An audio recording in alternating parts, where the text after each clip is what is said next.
Good morning. I'm still trying to figure out this camera. I'm still. Good morning. Good morning. You know what? Good morning. I haven't been saying it, but thanks to Diane, I can say good morning, Canada.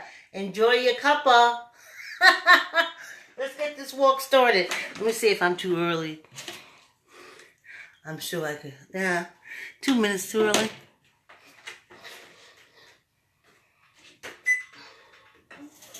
Let's get this walk started, y'all. Good morning, good morning. Oh, we made it. We made it. This is the 4th week. For those who don't go walking past Friday, congratulations. On the 4th week, so it's 2 months and 4 weeks today. If you've been walking with me this week and you put in 2.5 hours exercise and 25 minutes of cardio. So, yay, right? I walk again tomorrow. Squeeze your gut. I walk again tomorrow, so I'm just happy we made it through. We're making it through the 3rd month.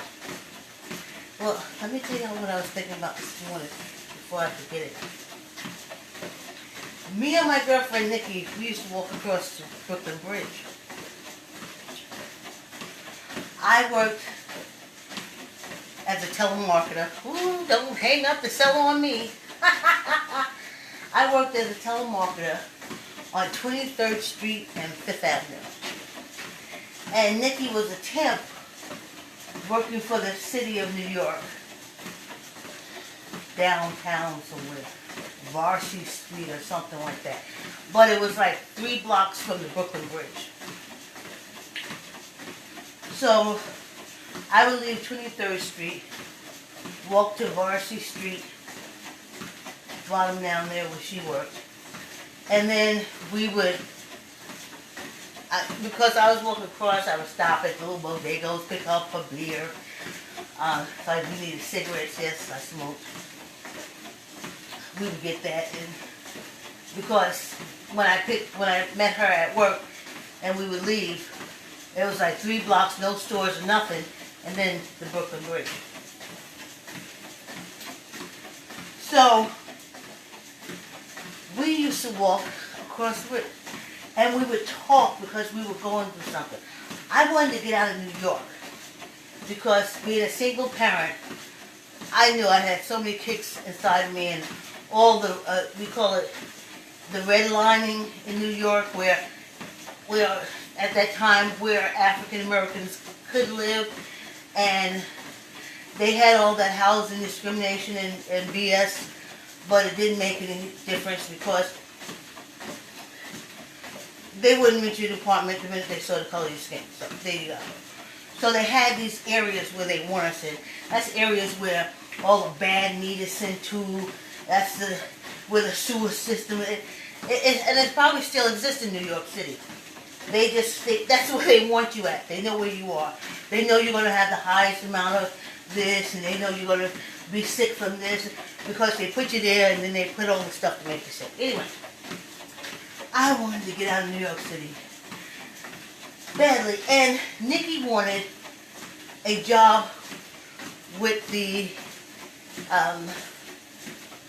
subway system, New York City subway system. And so we would meet, and we would walk across the Brooklyn Bridge, and this is what we would talk about. I talk about, I really want to get out. I think I want to go to Westchester County. I don't know anybody in Westchester County, but I feel I make it there. Here, it's a rat race, and the rats are winning. I want out. And for a month, this is what we would talk about. And then, boom. My ex-husband says he's leaving, going to Massachusetts, and he'll take my daughter. Boom. because we were staying at my girlfriend because I was having after school babysitting problem. The way the daycare is now wasn't like that then. So we was staying with her, you know, because she could help me with day while I went to work. My daughter, while I went to work. And after about a month, my ex says he's moving to Massachusetts. He's taking her, fine. Nikki, she said to me, I can't walk with you anymore because I got a job with the subway system. Wow. Then, the next thing I know, I got a new job. I met a person on a new job who had a woman that lived in Mount Vernon that needed tenants to save her mother's house. So me and my co-worker, we go up there, we see it. Boom! I'm in Westchester County. Holy shit. Then I found out later on that walking across water is like magical. They say it's cleansing, but it's also some kind of magic to it. And then I would think back to, 5 minutes, y'all. I would think back to me and Nikki's. Hey, good morning. Good morning. I would think about our walk back and forth across the Brooklyn Bridge, and all we did was talk about changing our situation. And it happened. Nikki's was a little bit more tragic, but it worked for me. So, and then I was thinking this morning, when I lived in Greenwich on the border of Portchester, literally, it was a stream or river, little river, that separated Connecticut from New York. And it was a loop where you can walk and you never have to cross the street. You would cross one bridge, you walk across one bridge, and you enter New York, you walk around, you would cross the next bridge and enter back into Connecticut. And I lived there doing all my playwriting, all my screenplay writing. Well, not all my playwriting. I was in backcountry minister. I was going to SUNY. But when I got accepted to the Henry Street Settlement, my play got accepted down there. It's beautiful. I got into the, oh gosh, I can't think of the thing now. In the Village Gate. And I was producing my plays. I found my directors. I kept the cast. And in thinking, I would always go across the water. And it is purifying. I can't read who that is, but good morning. So, I guess I've always been walking. And you probably have been too. But now we're older. And we don't as much. That's not good, that's not bad, it just isn't. We just don't walk as much. I don't want to. For 2 years, I walked 2 miles and back from the bus stop. Hell no, I don't want to do that shit now. No goddamn way. I go out and jump in that car. Yes, yes, yes. I jumped into the car. No. I don't want to be anything for my youth. Trust me. Let it stay where it is. I'm living right now in my future. And then I see ahead of my future. And I got wisdom. That's what I didn't have when I was younger. I didn't have the wisdom. I didn't have the wherewithal.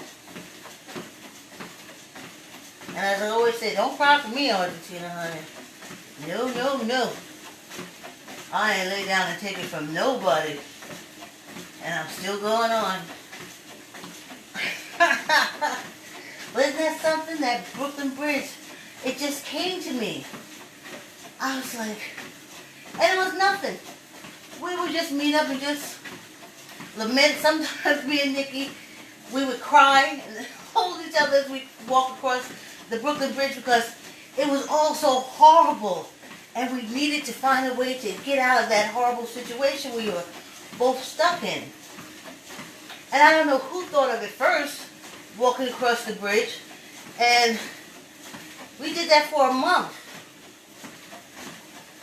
My girlfriend lives in Bed-Stuy.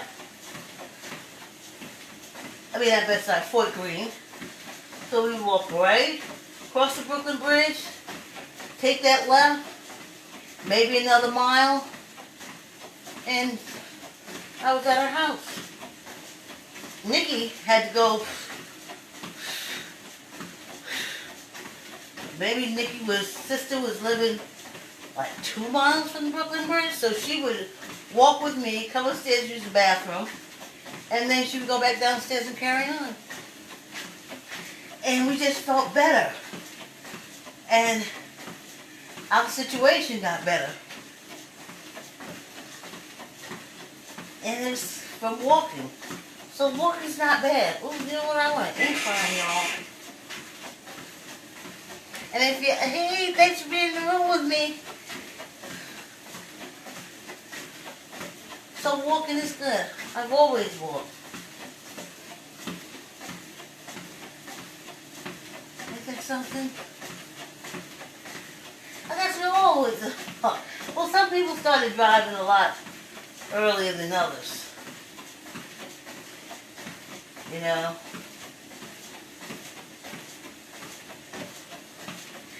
It is what it am.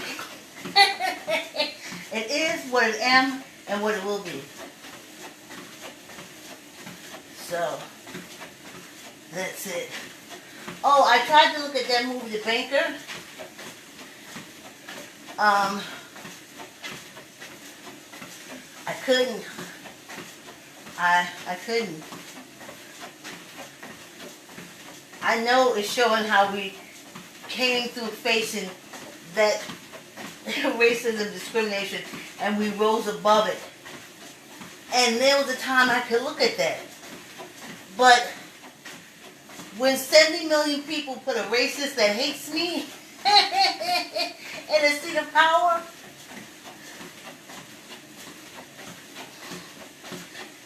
I can't look at it the same way. I couldn't. I couldn't look at Madam C.J. Walker. I just start crying. I instantly start crying. It's like a punch to the gut for me when I look at those movies. Because it's still going on. The struggle is still real. So it started out good. I can't think of that actress that was the guy's wife. And she was so positive. She was so strong. And she was the epitome of what every African American woman is. We do support our men. But sometimes our men get our love and their mother's relationship all mixed up and scrambled eggs. They don't look at us as being loving wives. They tend to look at us as mothers, grandmothers, aunts. So it's easy to get angry because they don't differentiate. But this woman, I think I looked like at 40 minutes of it before I had to break down and start crying and turn it off. But she was so supportive of her husband, as I know that I've met many African American women. I'm one myself. And when they get into a marriage relationship like that, they are 100% to support the man and the family. So that I love. And if I could have just, if the whole movie would have been with her just finding ways to, you know, just how positive things would, no, we're going to get it through. He's a good man, he's an honest man, he's a great man. With, you know, positivity, manifestations.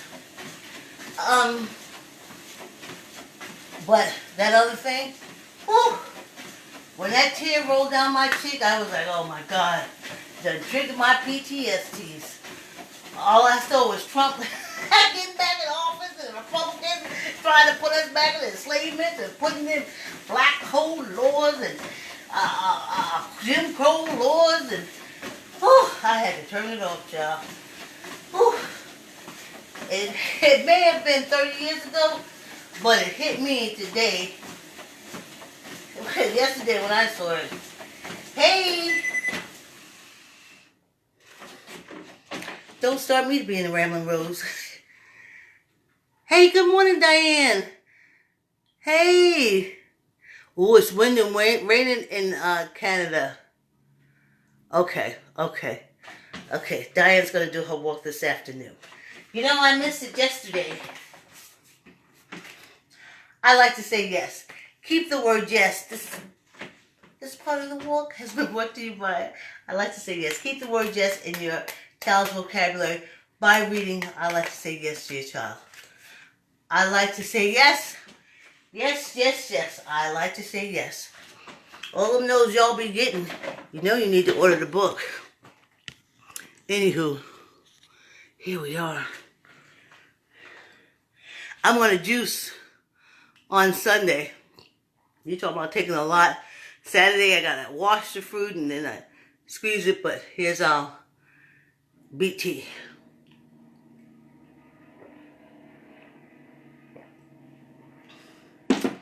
Still tastes like dirt.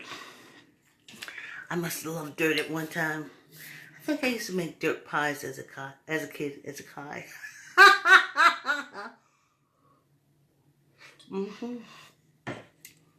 Rinsey poo. Alright. I gotta take my weight off. I forgot to take my weight off yesterday. For those who are running, y'all get ready. Remember, I also walk before I even get to you guys. Because we're dog sitting, so no running for me this week. Trust me. Or next week. But week after next. I was gonna remember to take that off. But week after next, we'll be doing it. Let's see. We'll put you down some. Do our side by side.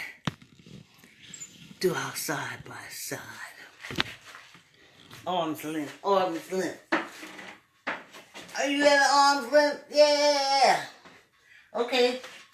Let's do this. We did 15 minutes already, so if you're doing cardio, remember to kick it up.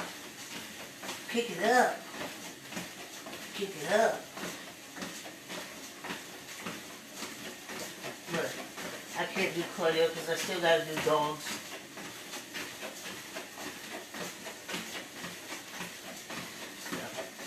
That's that. Yeah, I thought about my Brooklyn Bridge things. But there was something else I was going to talk about.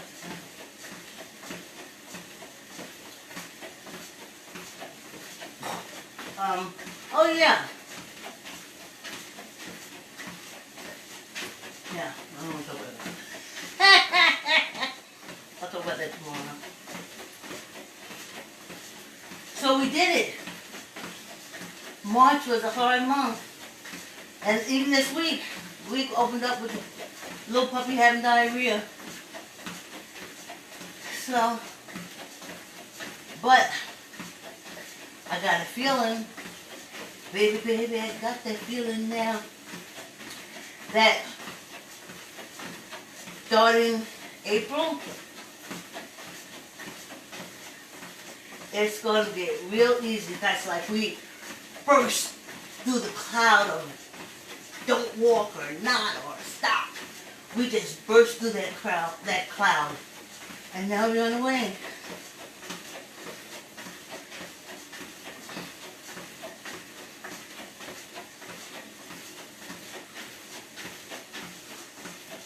And then we just walk. But yeah, I always used to walk. I remember living in Greenwich. I think it was 1.5 miles, but 1.5 miles of this. to the library. And because I worked during the week, I couldn't go to the library. So it was either Saturday or Sunday. I would make that 1.5 mile walk to the library. Then get all these books like a packed mule. And then I would walk back home. But it was, for me doing research and different things like that. We didn't have the internet then. The libraries that, I go talk to the reference librarian, come back with books and Xerox copies, and a 1.5 mile walk home. It was what it is, and it is what it is. So, that's what we did. That's what I did. And then I got a job, a real good job, that requires that I work Sunday. And there was no bus service. And that was 2.5 miles. And I worked there for 3 years. I walked 2.5 miles. Well, 5 miles every Sunday to get to a job because the bus system wasn't in place. So yeah, I used to do a lot of walking. A lot of walking. Yeah. Sometimes in my dreams, I walk so many roads. Sometimes in my dreams, I'm walking a road. And it looks familiar to me. And then I dream I'm walking another road. And it's because I used to walk a lot of roads. Now, all those places I'm talking about got a bus service. Yep, we got a bus service now. So, I tell ya, you guys squeezing your guts. We did it, y'all. Oh, I'm just so happy. Oh, I'm so happy. We did it. We did it. We did it. Yes. Oh. Now for some, that's a short-term goal. Walking every morning, Monday through Friday. For some, it's a short-term goal. Walking every day, 7 days a week. And for me, it's part of this long-term goal, which is a month. The third month that started out damn near crippling. Damn near crippling. Oh, your run is over. Good luck. I hope you breathe it out. Put your hands up in the air when you breathe, old people. Or when you cough, old people. Take the air in. Take the air in. Yeah. I walked a lot of walking. One time I worked for this homeless shelter in Stanford. It was horrible. Whew, it was horrible. What was horrible is how the way the people in the homeless shelter was treated. You weren't allowed to have like a bad, some people just have bad times, or full on bad times. They're not doing drugs, they're not smoking, they're not drinking, they're not partying. It just fucking happened to them that they fell on hard times. Okay. Well, if that happened to you and you wound up in a shelter, they don't accept you for hard times. You go and you tell them you fell on hard time because you lost your job. They don't comprehend that. And you couldn't pay your rent and you had to leave. They didn't comprehend that. They knew that you had to drink, and how they used to trick you is, they, when you come in, you say, okay, I like to bring my family in. Now this is back in the 90s. Yeah, in the 90s. And you couldn't say, they would trick you Because the social work people sit you there and they say, oh, you go to this shelter and you talk to them and they'll take you in. So you go and you think that they're there to help you. And they have this questionnaire. And they say to you, do you smoke? Of course you know, no, I don't smoke like cigarettes. No, I don't smoke cigarettes. Do you do drugs? No, don't do drugs. Don't take drugs. Do you drink? No. Do you drink socially? That's the trick. So you say you feel good. The question is, do you drink socially? So you say, yeah, I drink socially when I go out. Bam, they got you. You're an alcoholic and you got to go to AA meetings. Because why would you need to be in a shelter if you weren't an alcoholic? Especially if your color was like mine. And then they had another one, because you just can't be down on your luck and be in a shelter. In my training, because I used to be, what was I? Yeah. When I was training, I would come in the morning like 8 o'clock. So I would go with the supervisor to go into the residence room, you know, and make sure they're up if the kids had to go to school or whatever the case may be. But you knock at their door, like I'm information. You knock at their door, and you don't say good morning. You knock at the door, and they say, who is it? And you say, well, so-and-so from the thing. And they open the door, and you look at them and say, oh my God, you look depressed. You don't say good morning. You knock at their door, and when they open that door, you're supposed to look at them and say, oh my goodness, you look depressed. Do you want to go see a counselor? Is there someone you want to talk to? Because you can't be in there because you lost your job. You can't be in there because a family member got sick and you couldn't pay your bill. You could not be in there if the lady downstairs set the whole building on fire and you were homeless. That was not a category. The category was alcohol dependent, drug dependent, or psychological problems. So now, the reason when they open the door, you say, oh, you look depressed. You know, you need to really go talk to someone. You know, there's some medication you put you on. So I was like, oh no, I can't do this. I say good morning. I gotta say good morning. I can't knock at the door when you open the door. I said, you look depressed. Freak, you just woke up. A lot of us wake up looking depressed. Ciao. Let's see if we connected. Whew.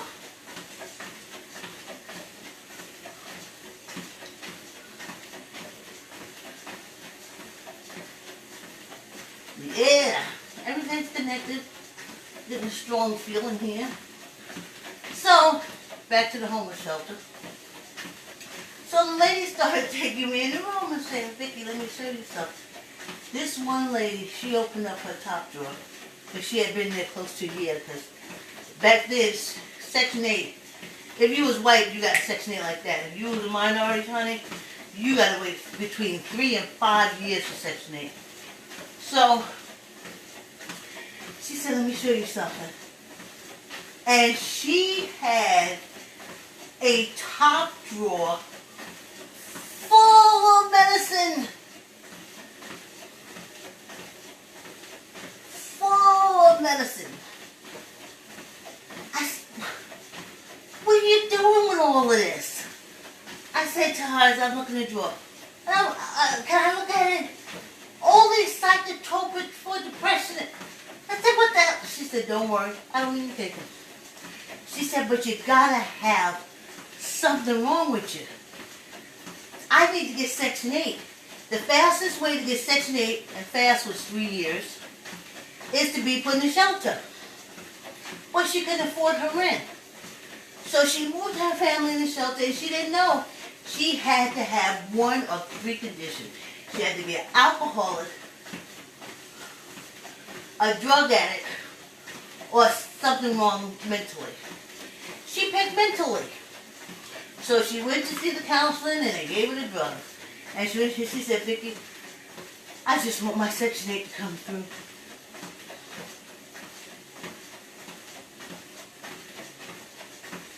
Let's pick up your weights. So I used to walk home. I got switched where I had to do the 4 to 12 when I was hired. And I couldn't stay in there past 12. Even though my boyfriend would get out of his bed and come pick me up at 12 o'clock at night, he would run late a lot. And I couldn't stay in the building. I couldn't stay in the building. So I used to walk from Stamford through Old Greenwich, through Riverside, through Costco, through downtown Greenwich, to Byram, where I lived. It used to take me an hour and a half. And it was so funny because the police would jog beside me. I mean, I would look over and I'd see them from, like when I went to Old Greenwich, Stamford, they would pick me up. And then when I got to Old Greenwich, I said, Old Greenwich police car drive through. Then I got to Riverside, I would take the minute. So they would always drive by me, wanting to know why the fuck I'm walking Route 1 at 12 something at night. But I couldn't stay in that shelter. It was destroying. It wasn't helping.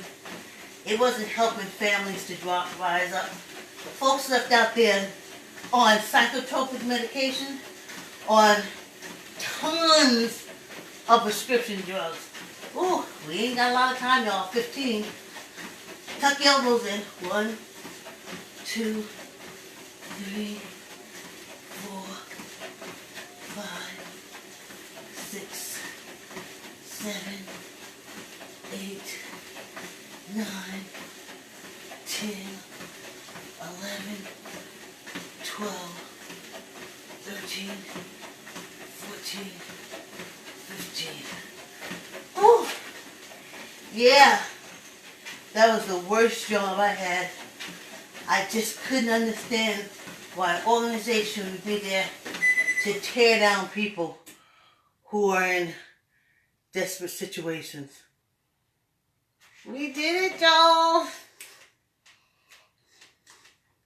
We did it, y'all.